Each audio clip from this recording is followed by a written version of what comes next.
Hari Hari. Hari Ram, Hari Ram, Ram Ram, Hari Hari. Okay, Hari Krishna. So back down to that. So devotees can put their hands up to read as is usual. And if everyone's there at the right place. So Anna, you have your hand up. You can begin reading.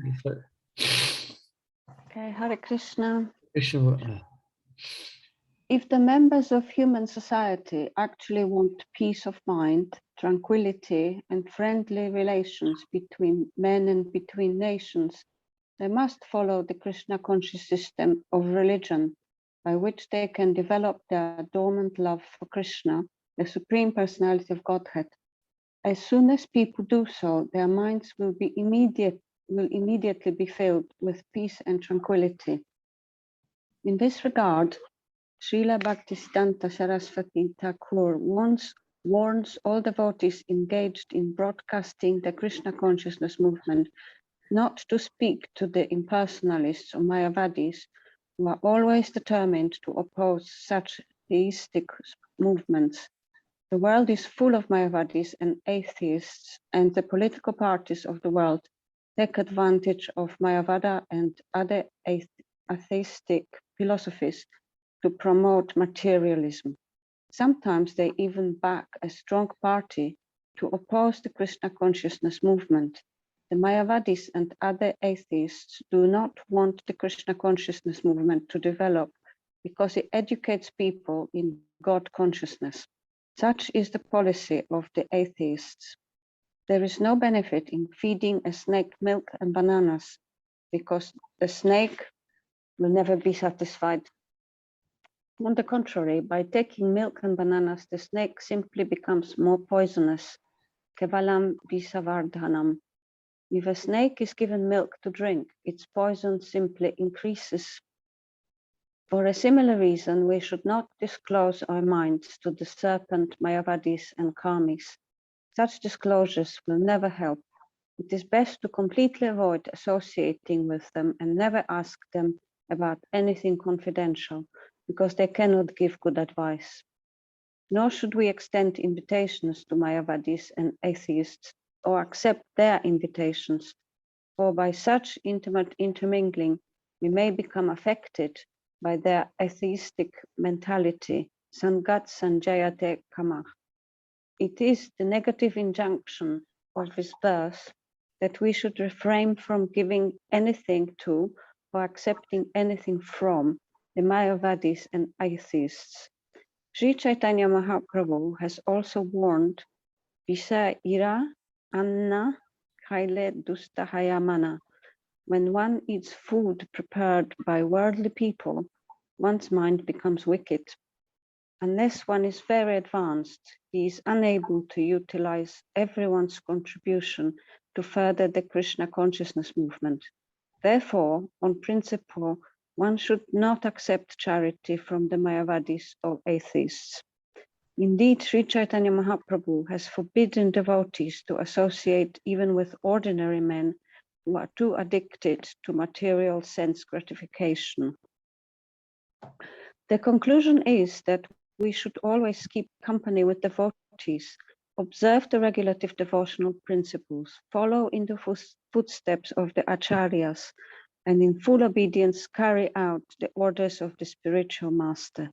In this way, we shall be able to develop our devotional service and dormant Krishna consciousness. The devotee who is neither a neophyte nor a Mahabhagavata, a greatly advanced devotee, but is within the middle status of devotional service, is expected to love the Supreme Personality of Godhead, make friends with the devotees, show favor to the ignorant, and reject the jealous and demoniac. In this verse, there is brief mention of the process of making loving transactions with the Supreme Personality of Godhead and making friends with the devotees. According to the dadati principle, an advanced devotee is supposed to spend at least 50% of his income on the service on the Lord and his devotees. Srila Rupa Goswami has set such an example in his life. When he decided to retire, he distributed 50% of his life's earnings to Krishna's service and 25% to his relatives, and kept 25% for personal emergencies. This example should be followed by all devotees. Whatever one's income, 50% should be spent on behalf of Krishna and his devotees, and this will fulfill the demands of the dadati. In the next verse, Srila Rupa Goswami informs us what kind of Vaishnava should be selected as a friend and how Vaishnavas should be served. Hare Krishna. Hare Krishna. Okay, thank you. So there's quite a lot in there. I was going to stop at the first paragraph, but I had my mute on. Although I said pause. Anyway, we heard there's quite a bit to discuss in here. To begin with, any immediate reflections on this? Anything that struck you as being? I have a question first. Yeah, I wanted to ask, because actually we're working with our girls as well with analyzing and studying Nectar of Devotion, but we're on the chapter number 7, but we had it. But my question is, I would like you, how you're going to answer this 50% of his life earnings to Krishna service and 25% to his relatives, and keep 25% for personal emergencies.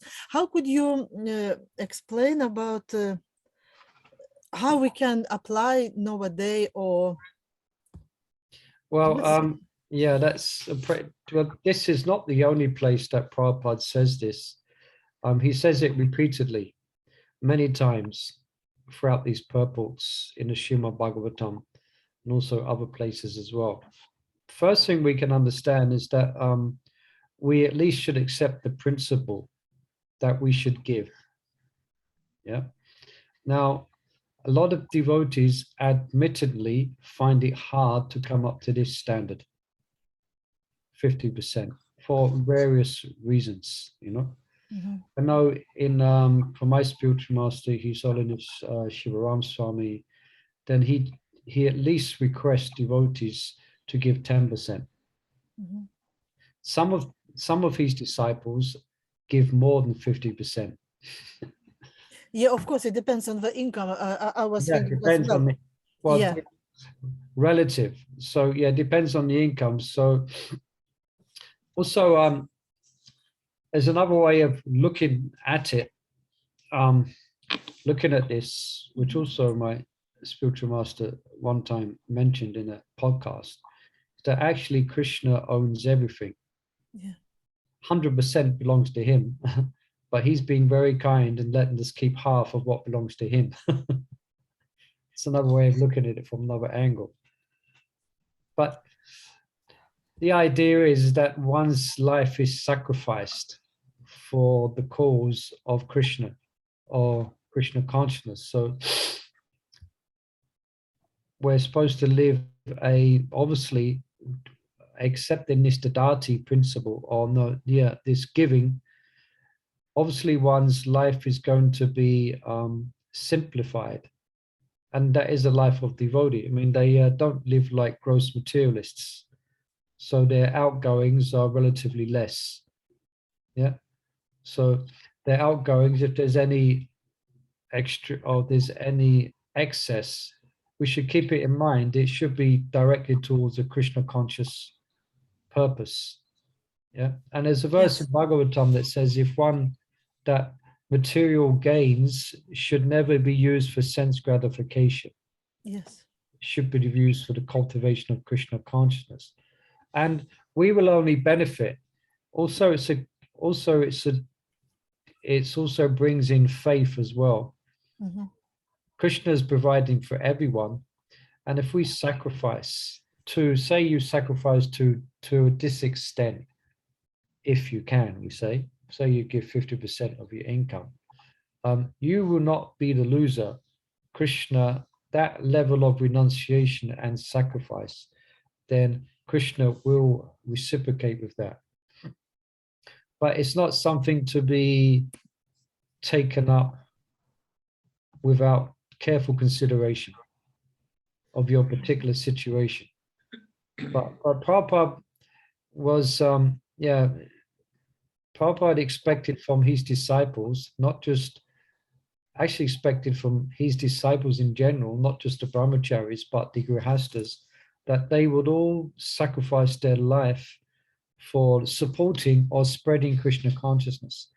And the brahmacharis, or those what we know as dependents, they would sacrifice their life in spreading and to support the mission. That's the idea of those who are in the grihasta ashram. Mm-hmm. The idea is that they will support the mission. Yeah. So having said that, as I said in the beginning, it's not something that has, practically speaking, we've seen that it's not possible for various reasons for everyone come to come to this level. I mean, if it was, if everyone in our movement who earns money gave 50%, we'd be we'd have built the TOVP many years ago. We would have a big temple in Sit where it'd be a lot different. But the world today is also, that's another consideration. Persons, even without even giving 10% for some people, it's a struggle. Exactly. That's exactly.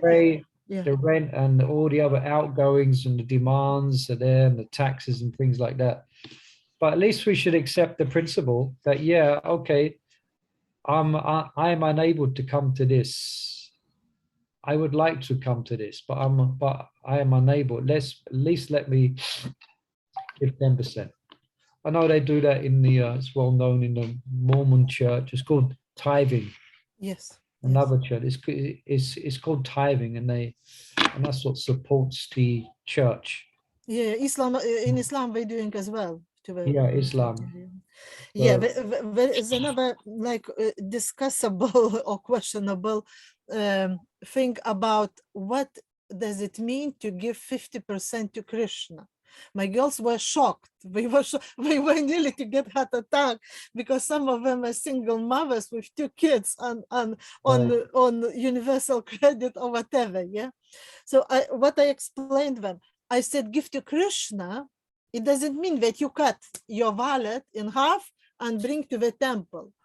50% of giving to Krishna, it means you buy food and you offer to Krishna. This is also is giving Krishna. You buy shoes and your shoes serve to Sankirtana. You go to Sankirtana, you do devotional service.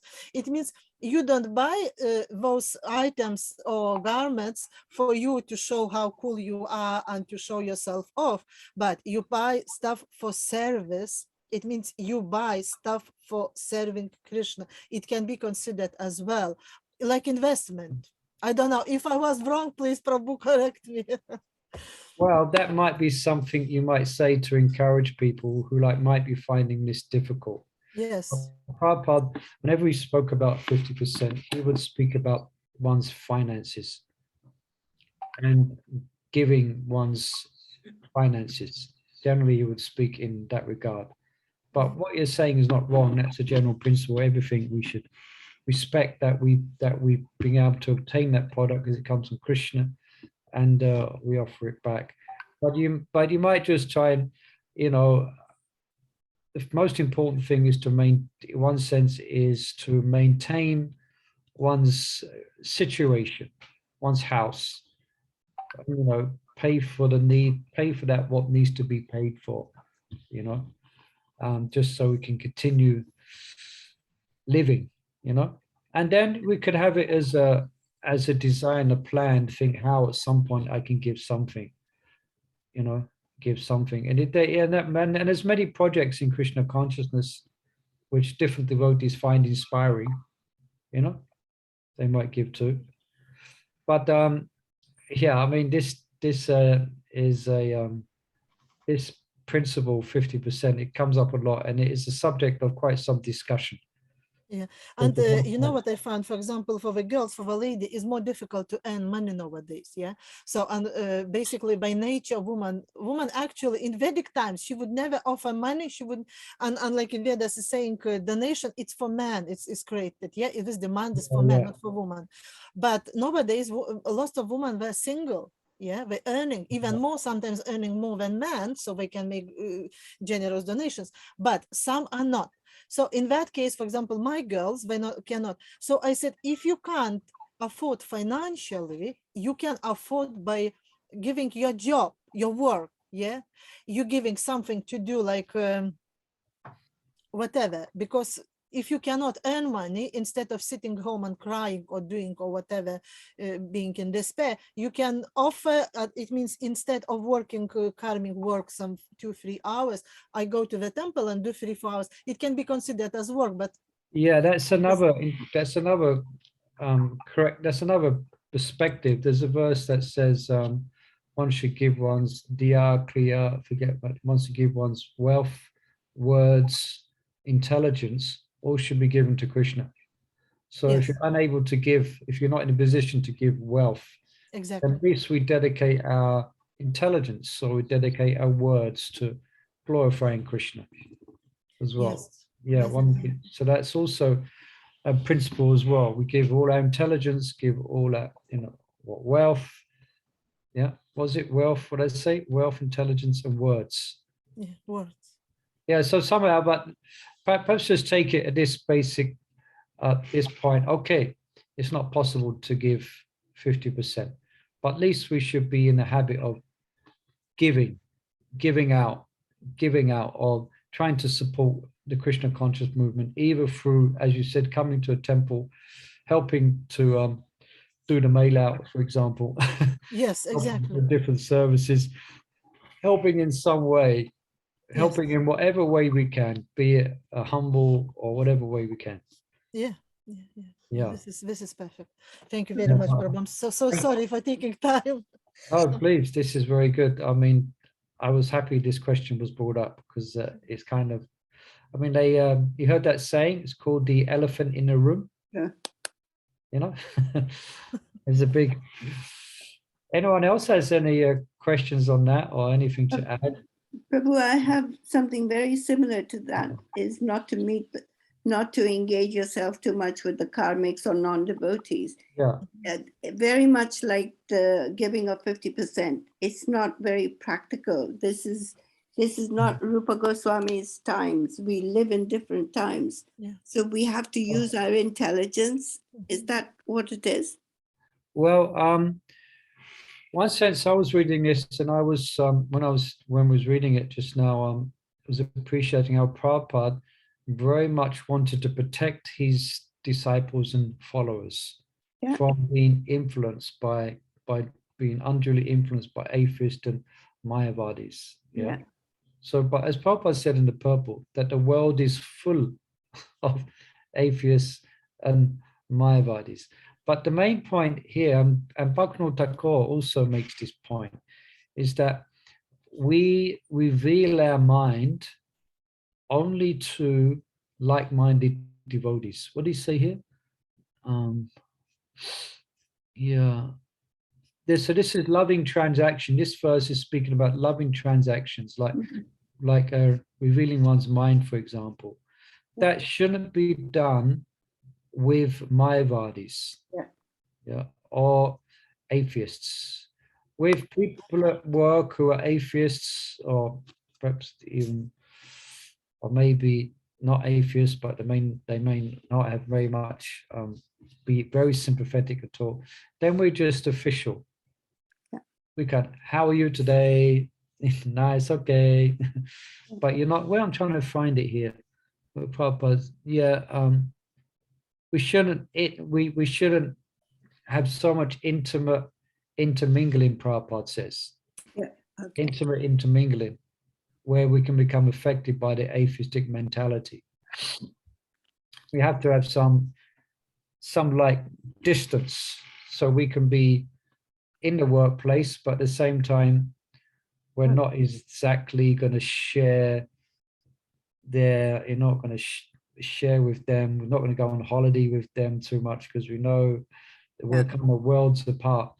So yeah, we have to kind of navigate our world, our life very carefully. And actually Krishna will help. That if we're constantly, if we are sold out to Krishna to whatever degree we can, then Krishna's going to give us the intelligence of what to look out for, and how to keep our bhakti ladder bija safe. Yeah, because it may be, for example, like if we let our guard down. Say I give an example, you're working with someone, and they're an atheist, but they're some type of Mayavadi, and then so you work with them, then gradually you may develop a friendship with them, and then gradually you put your faith in them as a friend, and then they could start to then preach to you about their atheism. And because you've developed that personal, intimate intermingling, it could affect your faith. So it doesn't mean we walk around the office or the work like what's the word? It's higher than thou. Was it more sacred than thou? Holier than thou. Yeah, holier than thou. So it's a great art for a devotee is how to maneuver in the world. But the main point here is that we reveal our mind, or we accept invitations from devotees. That's where we can put our guard down. We can happily associate, we can happily talk about even world-related things with other devotees and how they're dealing with things. That's when we're at home and we're safe. But when we're in other than that, then we have to be a little bit careful. And I was just thinking, it's interesting how Prabhupada is asking us to be quite what's the word, quite to be quite discriminating.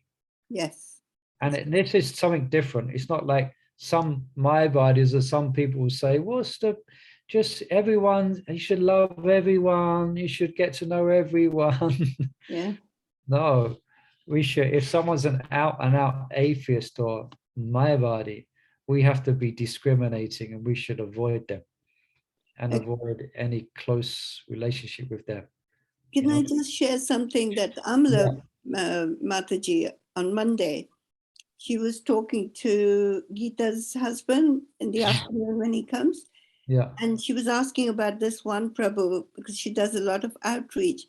And she was saying there was this young man, they really worked hard on him. He was chanting 16 rounds and everything. And this second Prabhu who comes in and out literally influenced him, and he's gone and joined the Muslim sect now.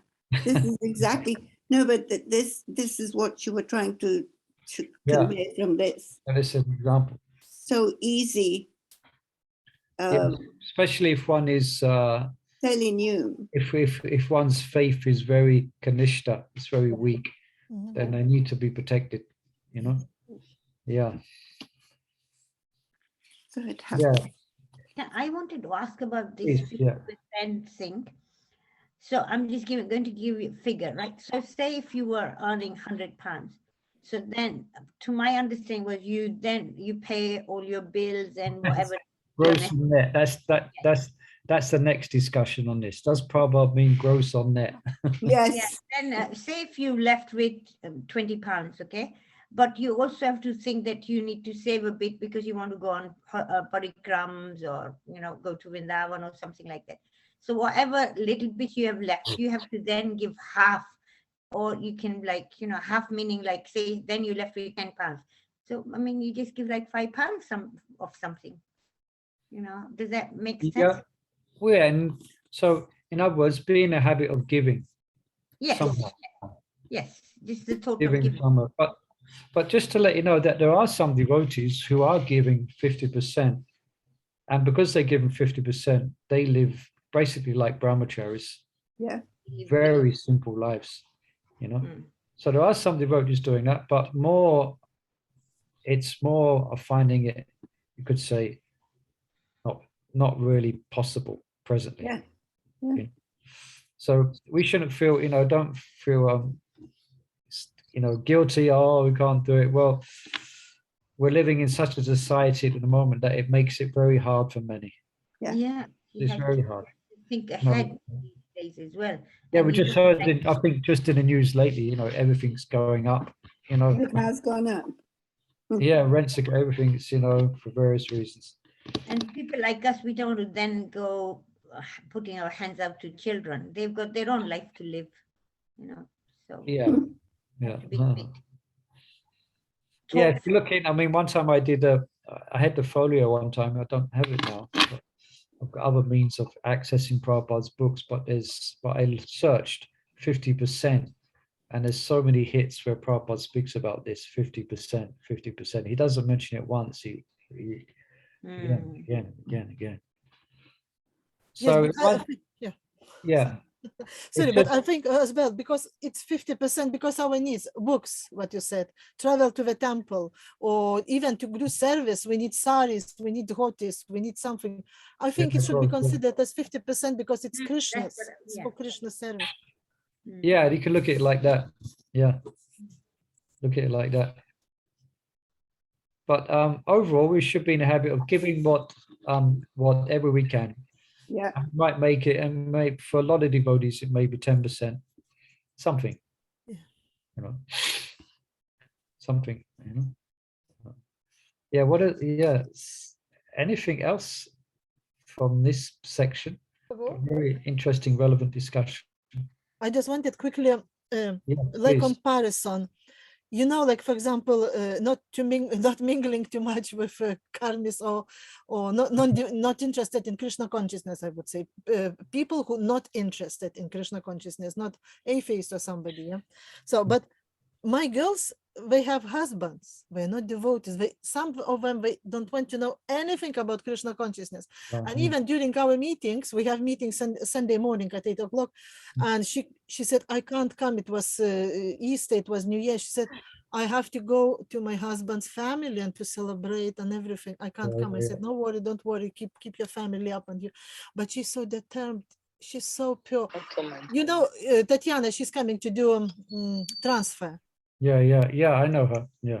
She's pure. She's glowing. She's glowing personality. And another girls, they're wonderful, and they're inspiring us how to keep Krishna consciousness for us, how to be strong devotee, associating with non-devotee or people non-interested, I would say, Well, they're not affected. They're not affected at all. They're pure. yeah.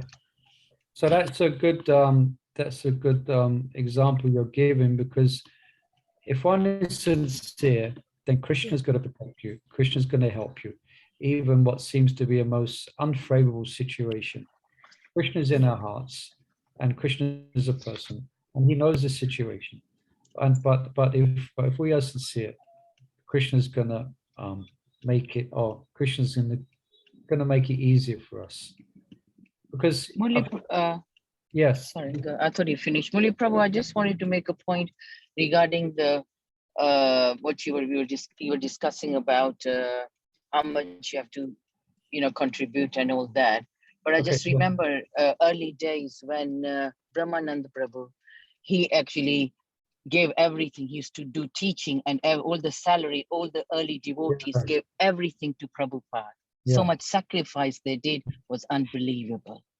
Yeah, I just wanted good. to say that point, that they really inspiration of Prabhupada's personal presence, that they gave they didn't just give 50%, they gave the whole life. Whole their life, yes, and very young age, 18, Very 19. young. Yeah. It's amazing.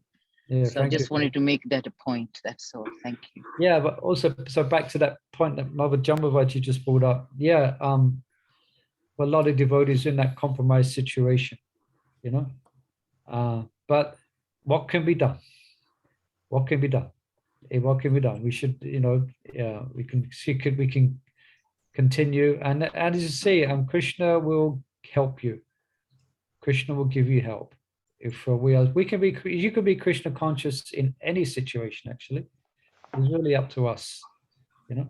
But it's one sense, if you are in that situation, at least you should have a go-to place, like you mentioned. You have your class every Sunday or something, so there's a place they can go at least once or twice a week to kind of be refreshed and to get that direct devotee association. You should stay linked somehow with devotees. Don't kind of cut that link. The link you should try and maintain that link, even if one is in a very difficult, if you're living with say a family who are non-devotees, you know. Yes, Yeah. she wanted to my group to come very much, and but she wasn't chanting 16 rounds. She was chanting like 4 or 3 or 4. But she said, "I want to come to your group so much." I said, "Okay, come in." And now she's chanting 16 rounds, and she has guru. But I'm working with her on pranama, so she needs time to settle. But so you see, I accepted her when she wasn't ready, and now she's growing, and we're chatting all the times. Whatever happens, whatever. We're chanting japa at 5 o'clock in the morning every day. Yeah. Actually, it's I think it would be a good sangha actually to organize. Not me personally, but a good sangha that devotees who are living with non-devotee husbands or wives have a sangha and just share how they're remaining Krishna conscious, you know. Yeah. And Yes, exactly. because it's not, I mean, it's not so uncommon actually. It's not an uncommon scenario. Sometimes the wife's very Krishna conscious, but the husband's not. Sometimes the husband's very Krishna conscious, but the wife's not. And there's so many stories, interesting stories of how things kind of, or interesting stories of how they. It's very interesting topic. Yeah, it's really interesting because. I remember one time, Oh, yeah.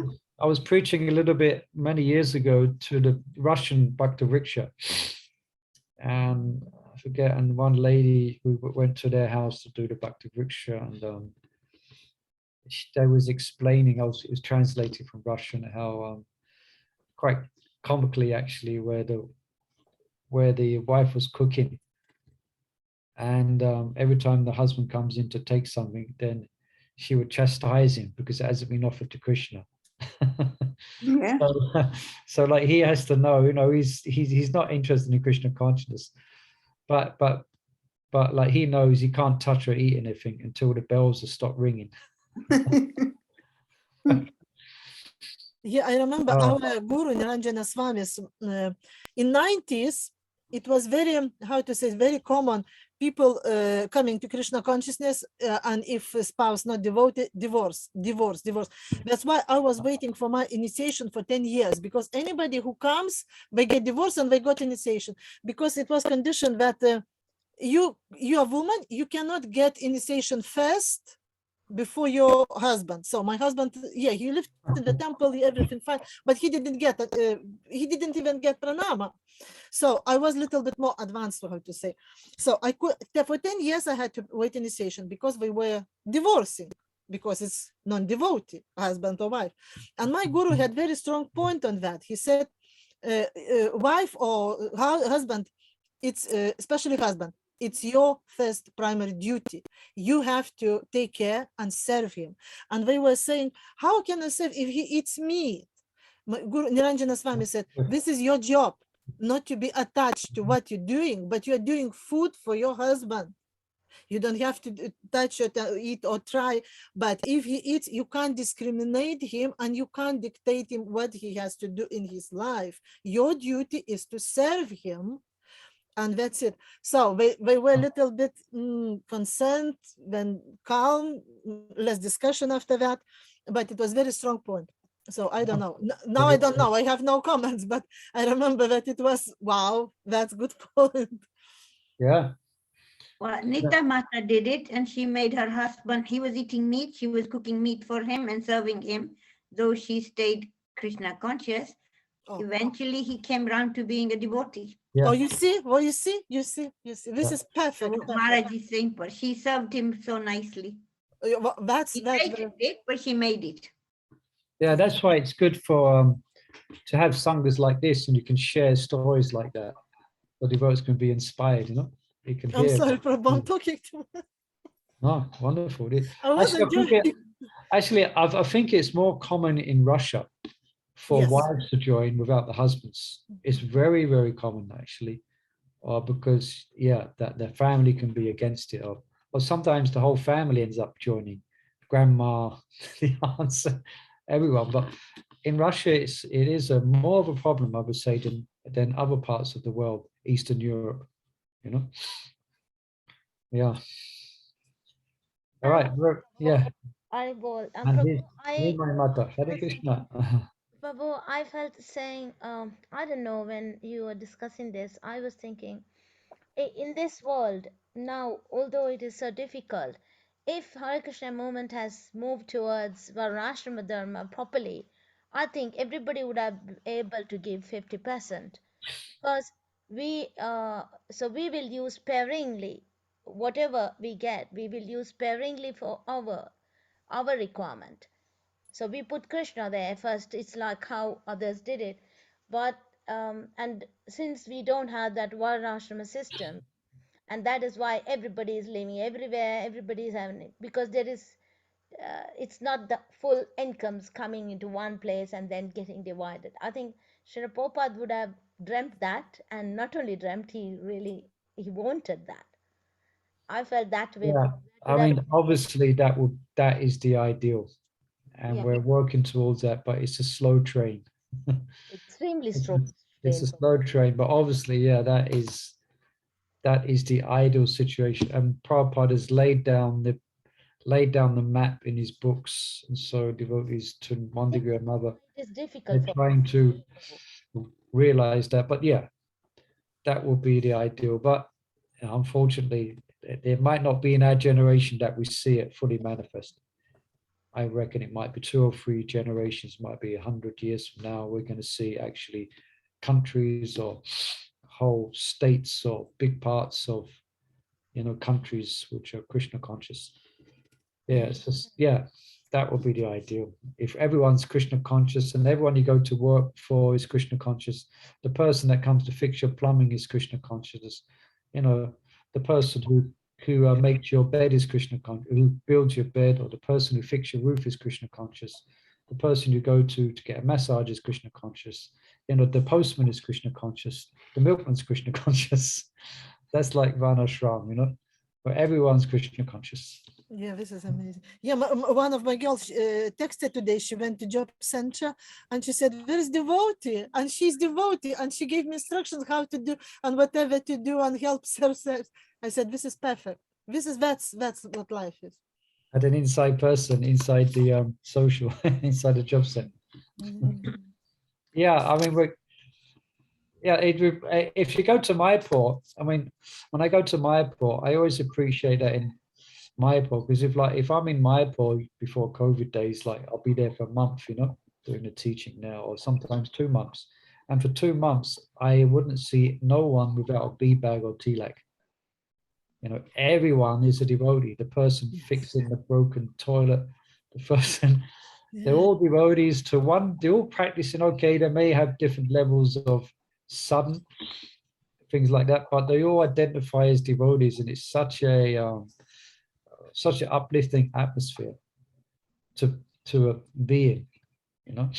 The person's doing, the person's the Dolby Wala, the person who does the laundry, they're devotees, everyone's a devotee.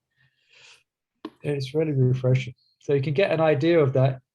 And if you really want that type of thing, then you can think about moving to Mayapur, or there's always New Rajdam. I love here. I love in Kentish Town, in Camden, Kentish Town. Yeah, and when I go in the morning after Arati at home, I still wear tilak and I go with jap and I hear from corners, Hare Krishna, Hare Krishna. I said, yeah, Hare Krishna, Hare Krishna, Hare Krishna, because some devotees are living, and shop assistants, they know me already, and some were Indian. nationality. So when they see me, oh, Hare Krishna Mataji, and they even gave me free flowers. They said, are you going to the temple? This is free flowers for you. Bring just, of course, I didn't bring to the temple. So yeah, so there's a little example of that. Yeah. When they see tilak, that's why it's very beneficial, very auspicious, what I want. Auspicious to be a tilaka when you go on the street. It's perfect. Yeah, keep that. Yeah, for sure. Yeah, I had, we'd spend good to. I was going somewhere, and for some reason I think I was going because I'd go swimming and things like that, and sometimes I put trousers on, unfortunately, but I still had my tilak, and it's practically worn off. I just had a little bit on top of my, my here, and I walked past this homeless person, and he said, Hare Krishna. So he just noticed that little bit of tilak on the top of my nose. Yeah. And he said, Hare Krishna. Yeah. All right. Right, should we move into have a little look at text 5? And Prabhupada, the last we mentioned, he kind of introduced text 5 as, let's go back, as informing us what kind of Vaishnava should be selected as a friend, and how Vaishnavas should be served. So this is what the next verse is very interesting, because I thought this verse was also speaking about that. But Prabhupada at the end, he says the next verse will describe what kind of Vaishnava and how that Vaishnava should be served. So that's text 5. All right, Mother Chandravali, you have your hand up. I can't see any of your hands there. You can read the translation if you like. Wait, do you want to read the slok? No, it looks a bit difficult. You can just read it. Not you. Okay, let's do the translation. Text 5. One should mentally honor the devotee who chants the holy name of Lord Krishna. One should offer humble obeisances to the devotee who has undergone spiritual initiation diksha and is engaged in worshipping the deity. And one should associate with and faithfully serve that pure devotee who is advanced in undeviated devotional service and whose heart is completely devoid of the propensity to criticize others. Okay, do you want to read this first paragraph? Then we'll stop for some reflections. In order to Intelligently. Yeah. Intelligently apply the sixfold loving reciprocations mentioned in the previous verse, one must select proper persons with careful discrimination. Srila Rupa Goswami therefore advises that we should meet with the Vaishnavas in an appropriate way according to their particular status. In this verse, he tells us how to deal with 3 types of devotees: the Kanistha Adhikari, Madhyam Adhikari, and Uttam Adhikari. The Kanistha Adhikari is a neophyte who has received the Harinam initiation from the spiritual master and is trying to chant the holy name of Krishna. One should respect such a person within his mind as a Kanistha Vaishnava. A Madhyam Adhikari has received spiritual initiation from the spiritual master and has been fully engaged by him in the transcendental loving service of the Lord. The Madhyam Adhikari should be considered to be situated midway in devotional service. The Uttam Adhikari, or the highest devotee, is one who is very advanced in devotional service. And Uttam Adhikari is not interested in blaspheming others. His heart is completely clean, and he has attained the realized state of unalloyed Krishna consciousness.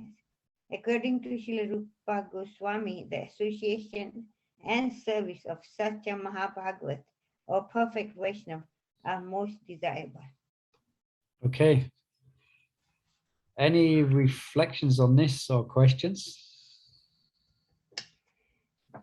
Again, I was just thinking to myself, again, being with the devotees, you have to figure out who you should associate with more. I mean, you can be polite to everybody. Yeah, so that brings up further discrimination. So first we're discriminating between between devotees and the atheists. Okay, so now we've got that far. Now we're with devotees. Now Prabhupada's, now we're being asked to be more discriminating, even amongst the devotees, even amongst the Vaishnavas. I remember Mahajuju that was on, he would often say that the sign of an advanced devotee is that they're very discriminative.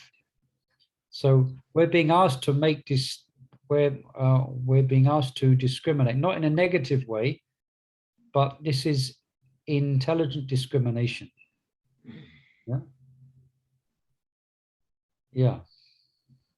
So ultimately we should, so advancement, I think we probably understood from before that advancement means ultimately to, I mean, association means ultimately to advance with those who are, to associate with those who are more advanced. Yeah. Can I? Little bit. Yeah, please. Yeah. I just want to say this relates to communication, association, culture, and whatever. But what I want to say that we can, if we want to correct or criticize, not in bad way, but we should criticize behavior. Yeah. For example, if equal to me devotee, I can say, I love you, you are good devotee, but you did bad thing, you should not do that, you know, this is wrong. And also it depends on our if it's senior devotee, our equal, or it's lower. Yeah, if it's senior devotee, we should never criticize even behavior. We can ask nicely and politely, please explain, I don't understand, why did you do, maybe I missed something, you know, it's communication. If it's younger devotee, we can, of course it's different, but this is the way we should communicate. And because devotees, they don't know how to communicate, they see there is something wrong, they want to criticize, and they criticizing person, but we should not criticize person, but we should criticize behavior. Yeah, I think it's hate the sin and not the sinner. That's exactly, yeah. Sinner, But not also very slippery, because if devotee is older and somebody comes and criticize my behavior, I'll tell you off, just get off. That's it, you understand? yeah. So So this is, it can be a paratha. yeah, so basically the underlying principle here is that we should have, or we should be free of envy, Yes. and we should have affection for the Vaishnavas. So Yes. even if there is something wrong or amiss, what's going to come out of our heart is going to come across as a expression of loving concern. Yes. And not because because that's how materialists kind of, that's how they interact with each other. Some of them are still very, very, very envious.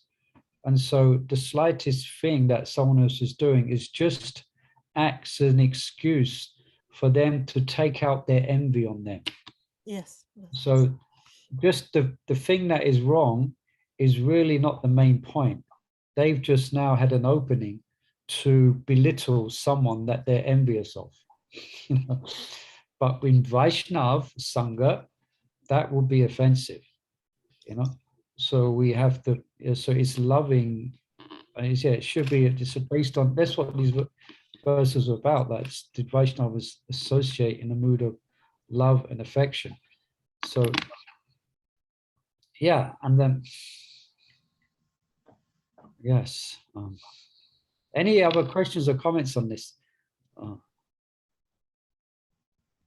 Yeah, Prabhupada says that we should, Rupa Goswami therefore advises that we should meet with Vaishnavas in an appropriate way, according to their particular status.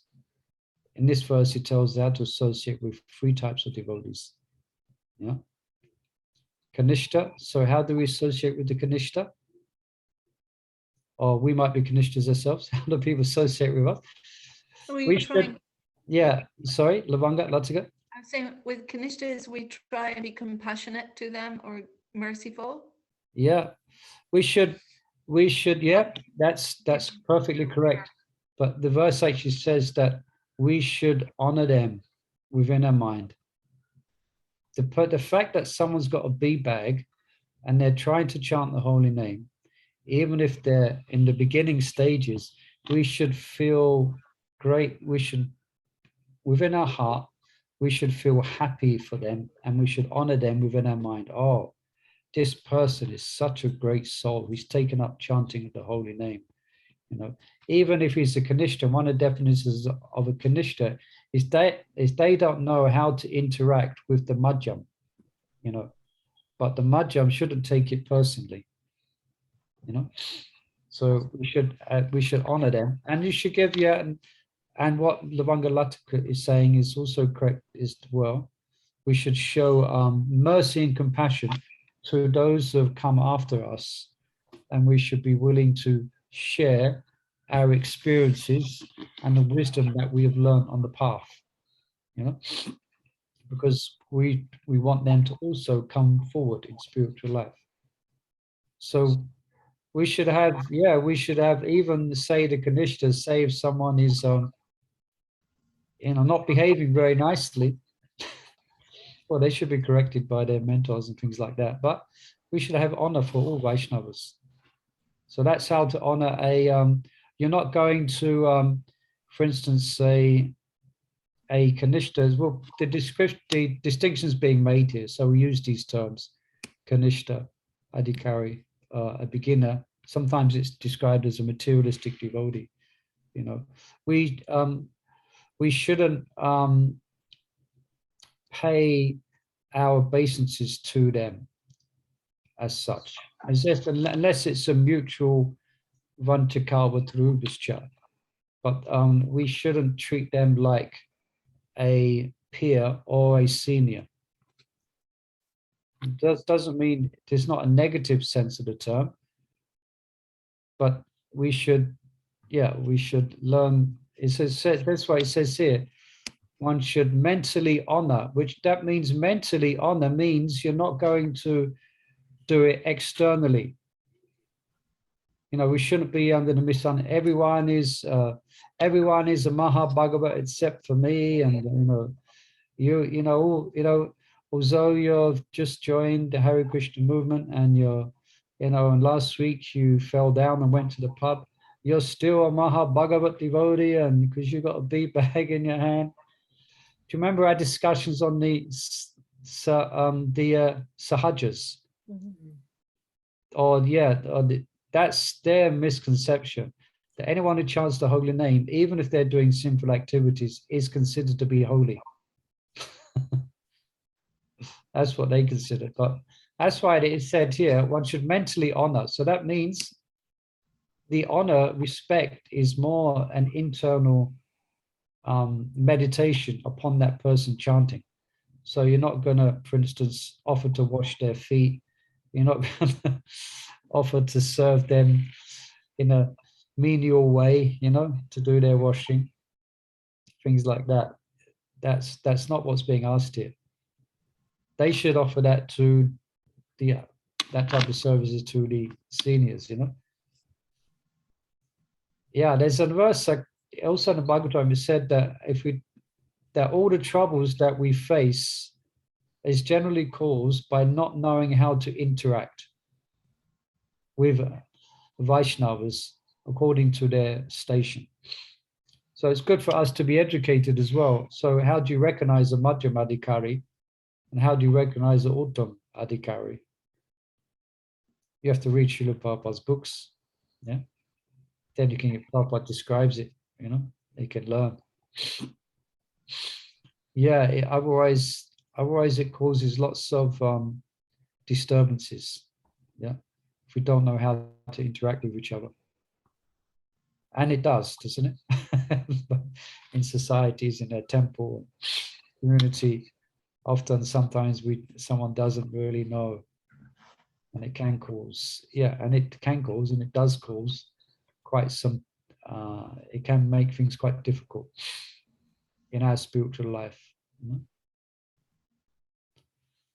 Yeah.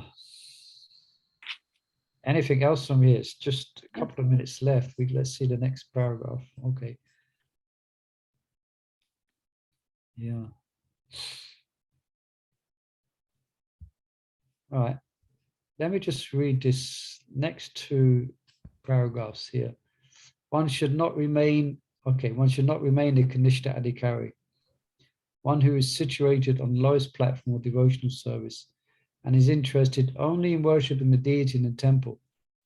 Such a devotee is described in 11th canto. Acharyam evharaye pujam yatshupayate nat tat bhakteshu chanyeshu sat bhakta prakritismita. A person who is very faithfully engaged in worship of the deity in the temple, but does not know how to behave towards devotees or people in general, is called prakrita bhakta or a kanishta adhikari. Okay. Anyone could just say what, it might be difficult to answer the question, but we'll try. What does this imply? What does it mean if someone's, they're very faithful towards, the curtains open, they're very respectful and they're offering prayers to the deity, but they don't treat other devotees, other persons very, very respectfully? What does it mean? This is who offends, hurts, and doesn't know normal behavior with devotees. Yeah, it's true, but Yeah. Criticizing and correcting and yeah, bullying, constantly but why? bullying. But why? What haven't they seen or realized? They don't Because see Krishna in the heart of Their the heart. devotees. They only Yeah. see him Yeah, in that's what Yoga. I wanted to say. Yeah. That deity who they're worshipping and offering prayers to is right in the heart of every jiva. Mhm. And for someone who's advanced in God consciousness, they're not just God conscious, or they're not just seeing God when the curtains open. They're seeing God everywhere. They're seeing everyone as part and parcel of God. Yeah, so therefore, they are naturally respectful and know how to behave with everyone as being part and parcel of the Supreme Person. So it really is kind of quite, you could say, hypocritical. And actually, there's a verse where I think in these verses, or somewhere in the Bhagavatam, where it says, if one is not behaving towards Vaishnavas or people in general very nice, he's offering of worship to the deity. It's like offering of hot ashes onto the deity. It's like throwing hot ashes. It doesn't please the Lord. The Lord is not pleased with one if they're being envious and not very pleasant to people. It's kind of, isn't it? You could almost say it's if someone is very hateful and spiteful, and then they're going to church. It's complete hypocrisy. Yeah, exactly. Complete And also, hypocrisy.